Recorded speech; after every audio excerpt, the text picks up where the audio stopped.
Chapter 10. The feast brought by the emanated Incarnation. Thereupon, the venerable Sariputra thought to himself, if these great bodhisattvas do not adjourn before noontime, when are they going to eat? The Likshavi Vimalakirti, knowing telepathically the thought of the venerable Sariputra, spoke to him. Reverend Sariputra, the Tathagata has taught the 8 liberations. You should concentrate on those liberations, listening to the Dharma with a mind free of preoccupations with material things. Just wait a minute, Reverend Sariputra, and you will eat such food as you have never before tasted. Then the Likshavi Vimalakirti set himself in such a concentration and performed such a miraculous feat that those bodhisattvas and those great disciples were enabled to see the universe called Sarvagandha Sugandha, which is located in the direction of the zenith, beyond as many Buddha fields as there are sands in 42 Ganges rivers. There the Tathagata named Sugandha Kutta resides, lives, and is manifest in that universe. The trees emit a fragrance that far surpasses all the fragrances, human and divine, of all the Buddha fields of the 10 directions in that universe. Even the names disciple and solitary sage do not exist, and the Tathagata Sugandha Kutta teaches the Dharma to a gathering of bodhisattvas only in that universe. All the houses, the avenues, the parks, and the palaces are made of various perfumes, and the fragrance of the food eaten by those bodhisattvas pervades immeasurable universes. At this time, the Tathagata Sugandha Kutta sat down with his bodhisattvas to take his meal. And the deities called Gandavyuhara, who were all devoted to the Mahayana, served and attended upon the Buddha and his bodhisattvas. Everyone in the gathering at the house of Vimalakirti was able to see distinctly this universe wherein the Tathagata Sugandha Kutta and his bodhisattvas were taking their meal. The Likshavi Vimalakirti addressed the whole gathering of bodhisattvas. Good sirs, is there any among you who would like to go to that Buddha field to bring back some food? But restrained by the supernatural power of Manjusri, none of them volunteered to go. The Likshavi Vimalakirti said to Crown Prince Manjusri, Manjusri, are you not ashamed of such a gathering? Manjusri replied, Noble sir, did not the Tathagata declare those who are unlearned should not be despised? Then the Likshavi Vimalakirti, without rising from his couch, magically emanated an incarnation bodhisattva whose body was of golden color, adorned with the auspicious signs and marks, and of such an appearance that he outshone the whole assembly. The Likshavi Vimalakirti addressed that incarnated bodhisattva. Noble son, go in the direction of the zenith, and when you have crossed as many Buddha fields as there are sands in 42 Ganges rivers, you will reach a universe called Sarvagandha Sugandha, where you will find the Tathagata Sugandha Kutta taking his meal. Go to him, and having bowed down at his feet, make the follow request of him. The Likshavi Vimalakirti bows down 100,000 times at your feet, O Lord, and asks after your health, if you have but little trouble, little discomfort, little unrest, if you are strong, well, without complaint, and living in touch with supreme happiness. Having thus asked after his health, you should request of him, Vimalakirti asks the Lord, to give me the remains of your meal, with which he will accomplish the Buddha work in the universe called Sahadas. Those living beings with inferior aspirations will be inspired with lofty aspirations, and the good name of the Tathagata will be celebrated far and wide. At that, the incarnated bodhisattva said, "Very good," to the Likyavi Vimalakirti, and obeyed his instructions. In sight of all the bodhisattvas, he turned his face upward and was gone, and they saw him no more. When he reached the universe Sarvagandha Sugandha, he bowed down at the feet of the Tathagata Sugandhakuta and said, "Lord," the bodhisattva Vimalakirti, bowing down at the feet of the Lord, greets the Lord, saying, "Do you have little trouble, little discomfort, and little unrest? Are you strong, well without complaint and living in touch with the supreme happiness?" He then requests, having bowed down 100,000 times at the feet of the Lord, "May the Lord be gracious and give to me the remains of his meal in order to accomplish the Buddha work in the universe called Saha." Then those living beings who aspire to inferior ways may gain the intelligence to aspire to the great Dharma of the Buddha, and the name of the Buddha will be celebrated far and wide. At that, the bodhisattvas of the Buddha field of the Tathagata Sugandhakuta were astonished and asked the Tathagata Sugandhakuta, "Lord, where is there such a great being as this? Where is the universe Saha? What does he mean by those who aspire to inferior ways?" Having thus been questioned by those bodhisattvas, the Tathagata Sugandhakuta said, "Noble sons, the universe Saha exists beyond as many Buddha fields in the direction of the Nadir as there are sands in 42 Ganges rivers. There the Tathagata Sakyamuni teaches the Dharma to living beings who aspire to the inferior ways. In that Buddha field tainted with 5 corruptions, there the Bodhisattva Vimalakirti, who lives in the inconceivable liberation, teaches the Dharma to the Bodhisattvas.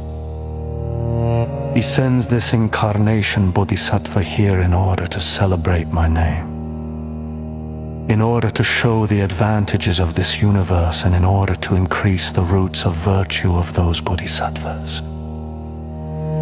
The Bodhisattvas exclaimed, "How great must that Bodhisattva be himself, if his magical incarnation is thus endowed with supernatural power, strength, and fearlessness."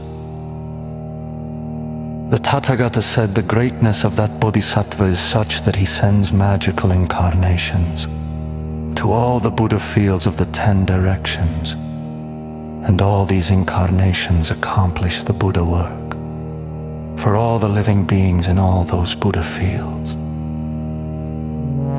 Then the Tathagata Sugandhakuta poured some of his food, impregnated with all perfumes, into a fragrant vessel, and gave it to the Incarnation Bodhisattva. And the 90 million Bodhisattvas of that universe volunteered to go along with him. "Lord, we also would like to go to that universe Saha, to see, honor, and serve the Buddha Sakyamuni, and to see Vimalakirti and those Bodhisattvas." The Tathagata declared, "Noble sons, go ahead if you think it is the right time. But lest those living beings become mad and intoxicated, go without your perfumes. And lest those living beings of the Saha world become jealous of you, change your bodies to hide your beauty. And do not conceive ideas of contempt and aversion for that universe. Why? Noble sons, a Buddha field is a field of pure space. But the Lord Buddhas, in order to develop living beings, do not reveal all at once the pure realm of the Buddha." Then the Incarnation Bodhisattva took the food and departed with the 90 million Bodhisattvas.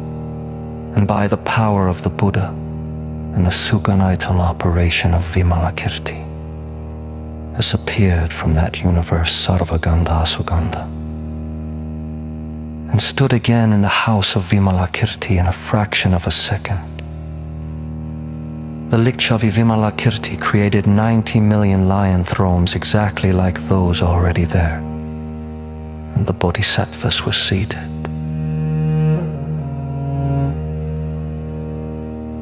Then the Incarnation bodhisattva gave the vessel full of food to Vimalakirti, and the fragrance of that food permeated the entire great city of Vaisali, and its sweet perfume spread throughout 100 universes. Within the city of Vaisali, the Brahmins, householders, and even the Likshavi chieftain, Kandrakchatra, having noticed this fragrance, were amazed and filled with wonder. They were so cleansed in body and mind that they came at once to the house of Vimalakirti, along with all 84,000 of the Likshavis. Seeing there the bodhisattvas seated on the high, wide, and beautiful lion thrones, they were filled with admiration and great joy. They all bowed down to those great disciples and bodhisattvas and then sat down to one side. And the gods of the earth, the gods of the desire world, and the gods of the material world, attracted by the perfume, also came to the house of Vimalakirti. Then the Likshavi Vimalakirti spoke to the elder Sariputra, and the great disciples reverence eat of the food of the Tathagata. It is ambrosia perfumed by the great compassion. But do not fix your minds in narrow-minded attitudes, lest you be unable to receive its gift. But some of the disciples had already had the thought, how can such a huge multitude eat such a small amount of food? Then the Incarnation bodhisattva said to those disciples, do not compare, venerable ones, your own wisdom and merits with the wisdom and the merits of the Tathagata. Why?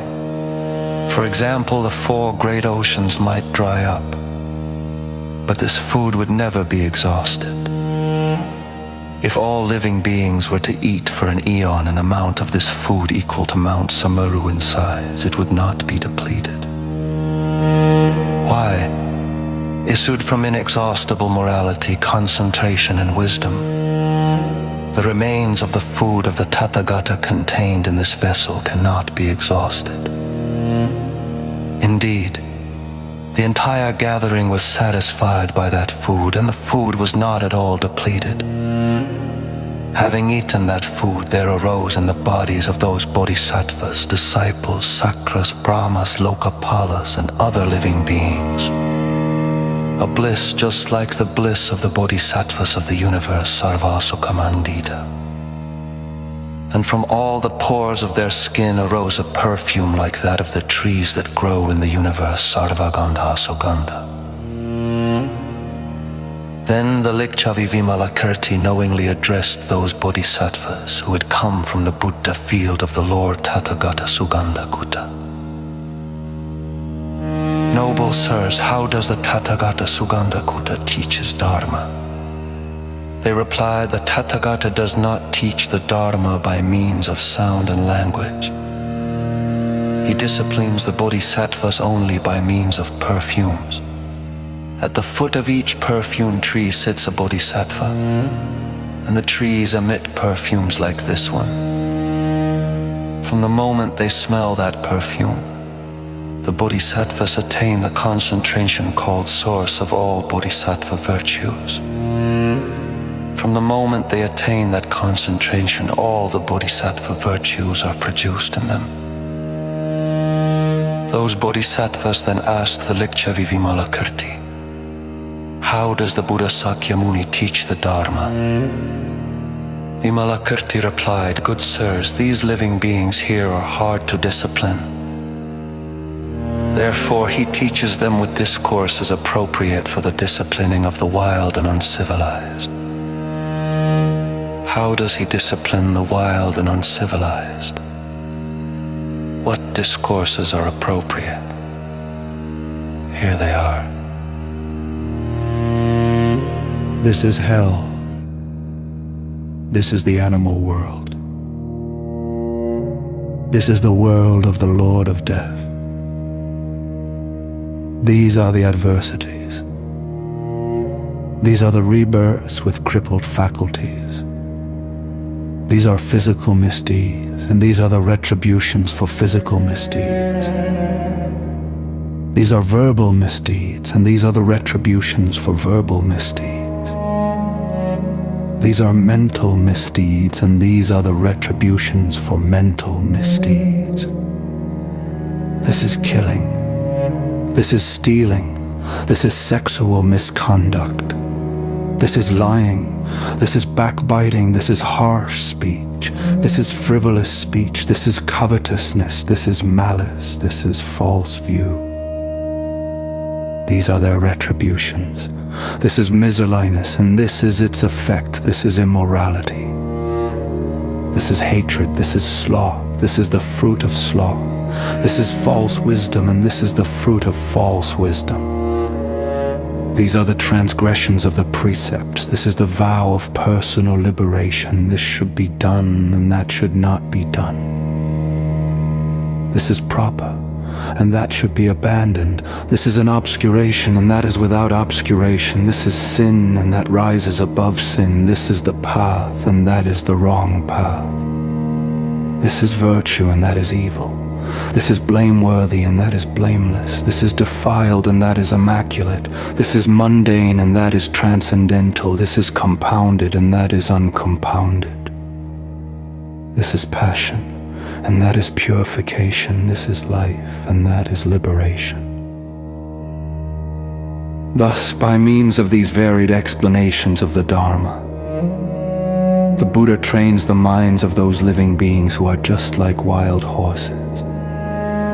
Just as wild horses or wild elephants will not be tamed unless the goad pierces them to the marrow, so living beings who are wild and hard to civilize are disciplined only by means of discourses about all kinds of miseries.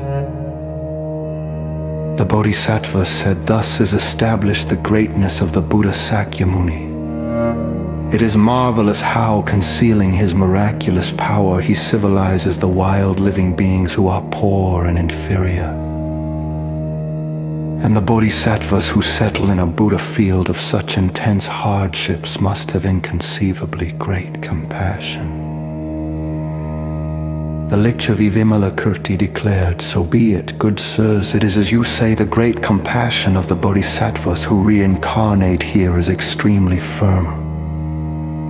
In a single lifetime in this universe, they accomplish much benefit for living beings. So much benefit for living beings could not be accomplished in the universe Sarvagandha Sugandha. Even in 100,000 aeons, why, good sirs, in this Saha universe, there are 10 virtuous practices which do not exist in any other Buddha field. What are these 10? Here they are. To win the poor by generosity, to win the immoral by morality, to win the hateful by means of tolerance, to win the lazy by means of effort, to win the mentally troubled by means of concentration, to win the falsely wise by means of true wisdom, to show those suffering from the 8 adversities how to rise above them, to teach the Mahayana to those of narrow-minded behavior, to win those who have not produced the roots of virtue by means of the roots of virtue, and to develop living beings without interruption through the 4 means of unification. Those who engage in these 10 virtuous practices do not exist in any other Buddha field." Again, the bodhisattvas asked, "How many qualities must a bodhisattva have to go safe and sound to a pure Buddha field after he transmigrates at death away from this Saha universe. Vimalakirti replied, after he transmigrates at death away from this Saha universe, a bodhisattva must have 8 qualities to reach a pure Buddha field safe and sound. What are the 8? He must resolve to himself, I must benefit all living beings without seeking even the slightest benefit for myself. I must bear all the miseries of all living beings and give all my accumulated roots of virtue to all living beings. I must have no resentment toward any living being. I must rejoice in all bodhisattvas as if they were the teacher. I must not neglect any teachings, whether or not I have heard them before. I must control my mind without coveting the gains of others and without taking pride in gains of my own. I must examine my own faults and not blame others for their faults. I must take pleasure in being consciously aware and must truly undertake all virtues.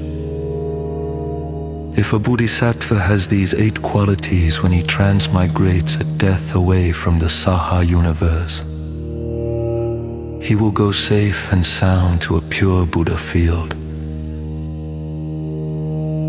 When the lecture of Vimalakirti and the Crown Prince Manjusri had thus taught the Dharma to the multitude gathered there, 100,000 living beings conceived the spirit of unexcelled, perfect enlightenment, and 10,000 bodhisattvas attained the tolerance of the birthlessness of things.